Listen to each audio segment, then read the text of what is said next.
Congratulations on completing your top 10 list. Now you have a list of your top 10 strengths and you have elaborated on them. So you have a first go at your positive identity. That's an accomplishment to celebrate. And we're really proud of you.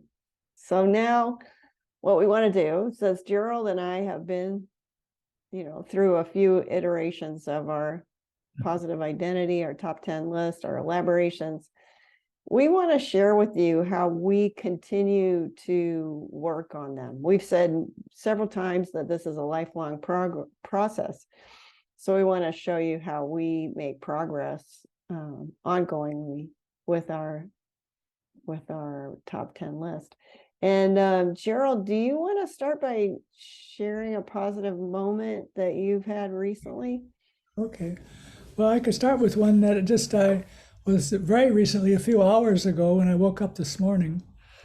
I was about 6 o'clock in the morning, I guess, and I was having a dream, and the dream was, I won't go into detail of the dream. It was kind of complicated, and even for me to understand what was going on. But anyway, I was in a room with another person in a different, not in any place I knew.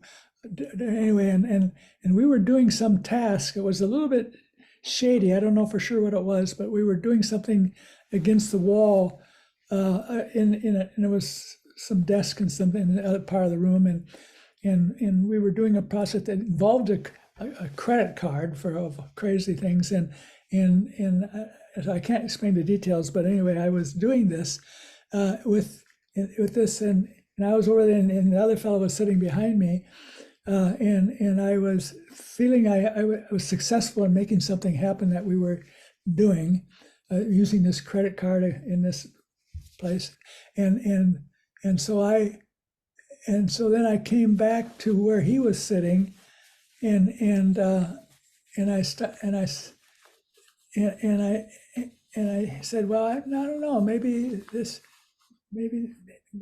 he told me that what I thought I was doing wasn't working and didn't work, and I was kind of arguing with him, and then he said, well, this is silly, and something like that, and then I started realizing that it was maybe a dream. It didn't seem real for me all at once. I just was aware of it was different, and so we talked a little bit about that, if I'd done this thing, and he said, no, you haven't, and then I started thinking, wow, maybe this isn't real, and then I maybe it is a dream, and then I gradually I thought, and then I looked around a little bit at what the dream was, and I opened my eyes, and I saw I was in a room that wasn't like the dream room, and I was where the real room I was in, and so I just realized then I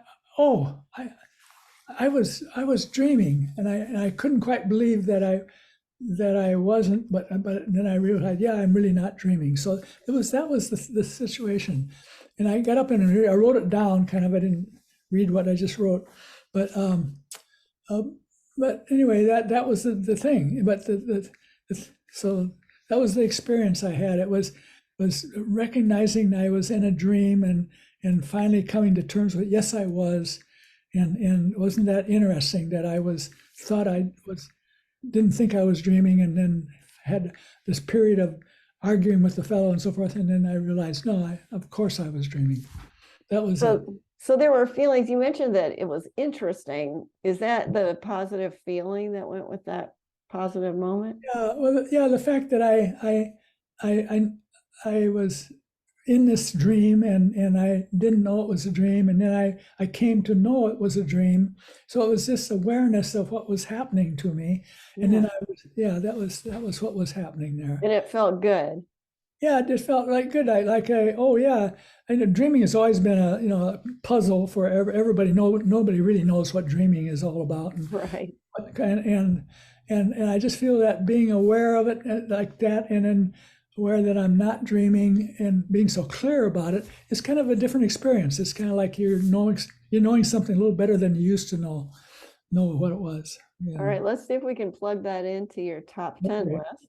All right. And if everyone will bear with me for a minute, we're gonna Okay. shuffle around here and Google and find your list.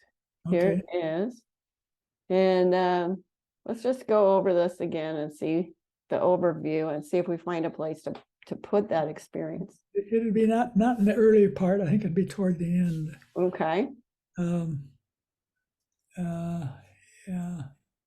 I think getting closer to it, comfortable with our. Yeah, I've increased my ability to recognize feelings and to articulate what may be causing the feelings. I think Mm-hmm. this is the area that it's in. Okay. And so it was kind of being aware of my processing, inner processing. Mm. I think I'm doing that pretty well. So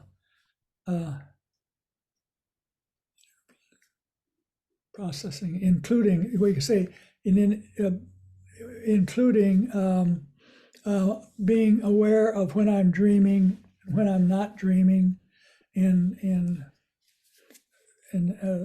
that's good enough, maybe. Or, Okay.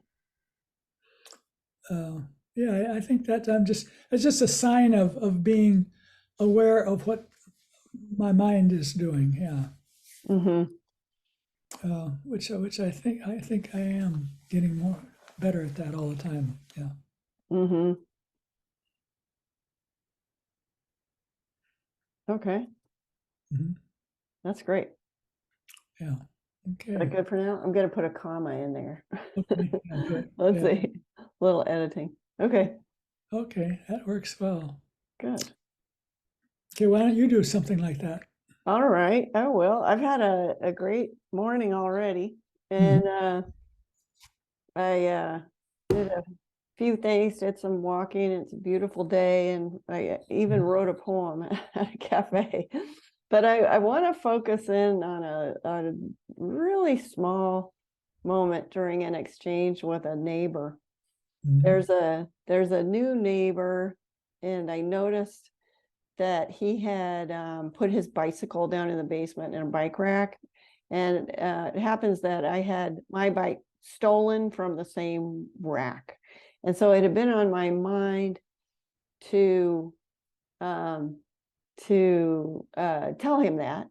So, and to encourage him, if I could, to lock up his bike carefully. And so I saw him and I remembered that I wanted to tell him that. And the positive moment was this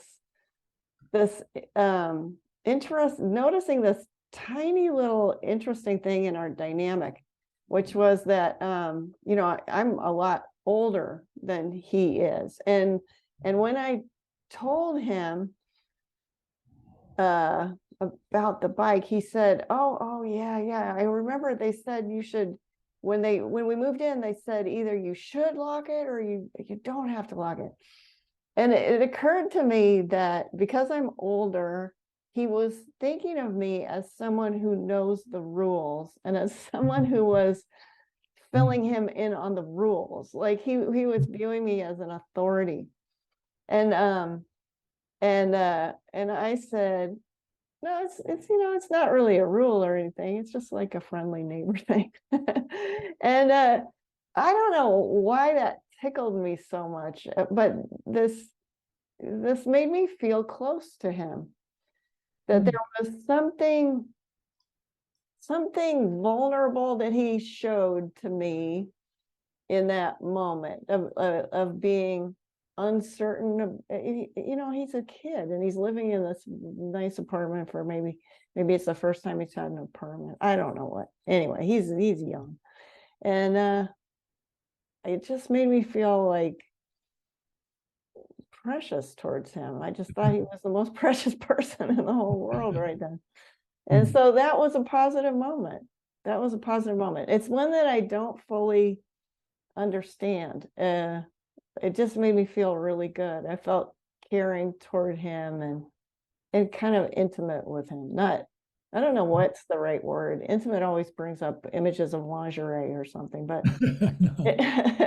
that's nothing like that, but sort of like unguarded and present. And there's something about being old that I'm liking, that people seem unguarded with me a little more sometimes. I'm loving it. I'm loving it. So anyway, I love that interaction. Yeah. And what the strength is, let's see if we can figure it out. Let me share this screen again and try to find my list and see if we can find where that might fit in there. It looks like I'm still on your list. Okay, this is going to take a little more, another awkward moment here, but it shouldn't be too bad. Jennifer's list. Okay, here we go. Yeah, introspective and perceptive. So it was perceptive to notice the feelings and the dynamic. Intuitive and inspired, not so much. Contemplative, appreciative, yes. I did appreciate that exchange. That might go there. Maybe I need to add something about intimacy there. Okay, I'm going to keep working with that. Encouraging, it was a little bit like that. Creative, not so much. Collaborating, trusting, discipline, sharing, seeing connections. Okay, I'm going to go back to appreciative. Okay. So let me see. Seeing and being moved by beauty in the seen world and unseen world. I want something about relationships. Enjoying being together with others. There we go. Seeing their efforts, seeing a person's strengths and effort, the beauty in it. Seeing a person's openness, how do you spell that? Sharingness, willingness to be vulnerable, something like that. It is beautiful to me. Okay, so that goes in my appreciation category. I feel pretty comfortable with that. Okay, that's a good example. I like that. Okay, so now, since we're sharing this with our friends out there, now you've seen us really do what we do with this. And this is how we continue to work on it. And you can see how Gerald's example became richer because he was talking about being aware of feelings at different levels of consciousness. I mean, that's a real enrichment of his strength. And you saw me adding to my strength of appreciation, that something interpersonal and kind of bringing out another dimension there. You're seeing us delighted by this process and all this years into doing this practice. We're still always having fun seeing new things. So let's go to the slide now and just give an overview of what we just did, if we can, here. So here we go. We're going to make this big. And our wish is that you will keep doing the whole process just as you saw us do. So Gerald and I continue paying attention to the present moment. That's how we notice these positive moments that we shared. We both spend time noticing and recalling positive moments regularly. And we're going to talk more about our relationship in the next lesson, because we've been meeting regularly for many years now. You saw us articulate a related strength. And we did that in the context of the top 10 list. Once you've got the first one done, it gets a bit easier to continue to work on it. So not every strength that you articulate is something you'll want to work into your top 10 list, but you can add it to an existing elaboration or create a new strength. You might have 11, 12, whatever works. So your positive identity keeps evolving. And every time you connect an experience of a positive moment to your top 10 list, it becomes richer and more meaningful. Gerald, can you tell us any more about this? Do you have thoughts you'd like to share? Well, no, I just repeat some of the things you just said in a different way, I suppose, is that what I was doing and you were doing here was just elaborating on previously articulated strengths we have, And each new positive moment, each time we try to do this, we come up with a somewhat richer explanation as to what the positive quality is that we're feeling or demonstrating at that particular time.